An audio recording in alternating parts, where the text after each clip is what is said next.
We're going to take a quick look at probability distributions in this video. Our example in this video is going to ask, is this probability distribution below valid? Explain why or why not.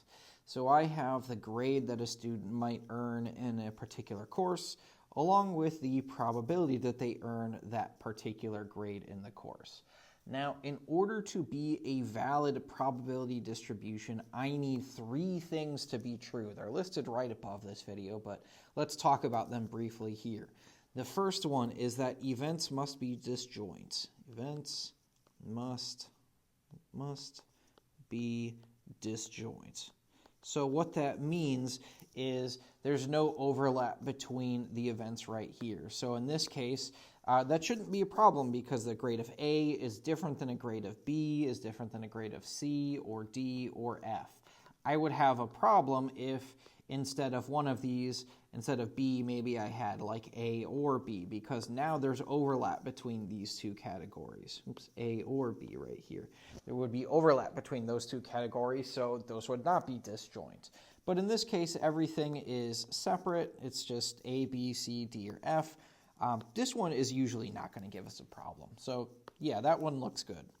Second case right here, each of our probabilities are between 0 and 1. 0 and 1. So I'm just going to quickly check these probabilities. 0.1, 0.3, 0.4, 0.2, and 0.05. Yeah, all of those are between 0 and 1. You could potentially have a probability of exactly 0 or exactly 1 in rare circumstances, but more likely you're going to see values between 0 and 1. Any negative probabilities, I know that's going to be a problem for me, or any probabilities greater than 1, I know that that can't happen. So all of our probabilities, yeah, they seem to be between 0 and 1. So yeah, that seems like it works out. And third and final case, the probabilities must add to be exactly 1. So probabilities add to 1. This is the sneakiest one. It's the one that's probably the hardest to spot because we have to do just a little bit of calculation in order to find it. So what that means is if I was to take all of these probabilities and add them up, I should end up with exactly 1 because ideally all of these events will cover the sample space. It covers every single possibility, which means one of these events has to occur. If I take this course, I'm either ending up with an A or a B or a C or a D or an F. There's no other outcomes that could possibly happen. So if I take my probability 0.1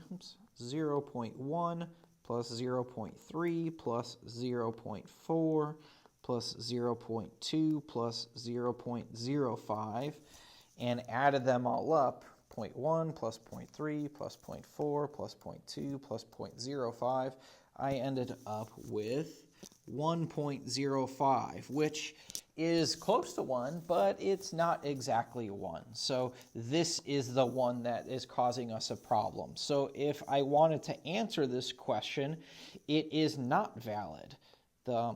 This distribution is not valid because the probabilities don't add to 1. Probabilities don't total to be 1. Add to be 1. And if it's not valid,